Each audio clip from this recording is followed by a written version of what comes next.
Once upon a time, there lived a poor girl, Ella, whose parents seemed very unkind to her.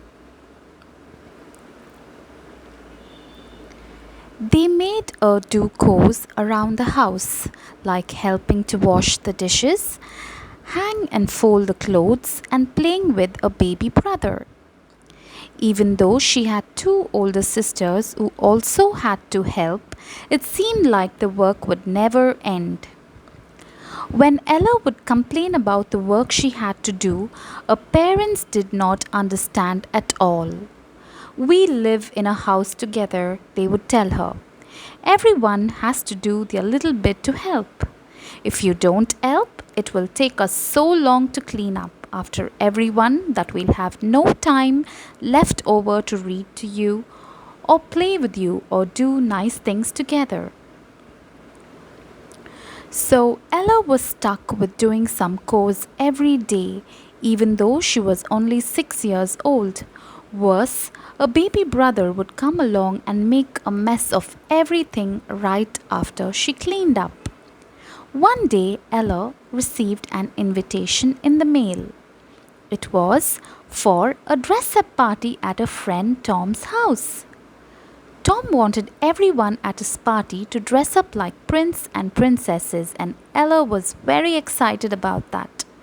But when she went to her toy box to find a dress up princess dress, she saw that she had grown out of it a long, long time ago. Ella needed a new dress, but Mummy and Daddy didn't have any money for a new dress. Not the kind that Ella would like, with pearl buttons and sparkles on the trail.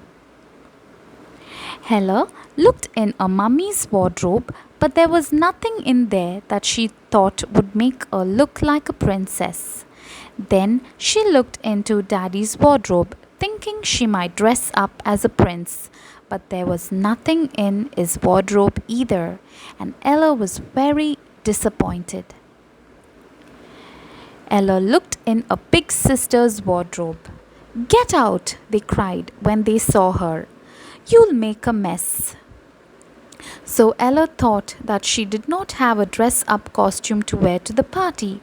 She could not go to the party at all. She ran to the garden and climbed into a favorite tree. Then she cried a little bit.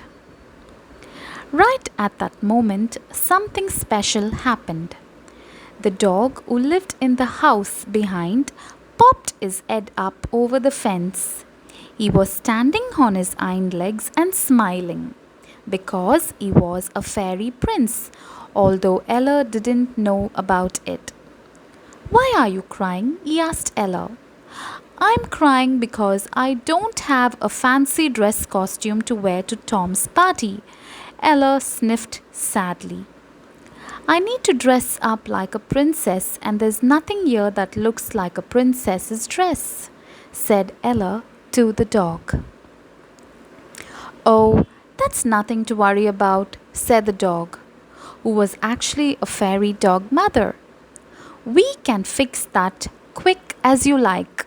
Find me an old ball, some gloves, a scarf, a newspaper, and some crayons. I'll sort out the rest with a magic spell." So Ella ran inside and found all those things. And when she came back out, the dog jumped over the fence and did his magic. Ella looked very beautiful. "Why did you ask for the ball?" "Just to play with it," said the dog, smiling. She went to the party and danced all day. Nobody would have recognized her if it wasn't for the enormous smile that she wore on her face. It was one of the best days of her life.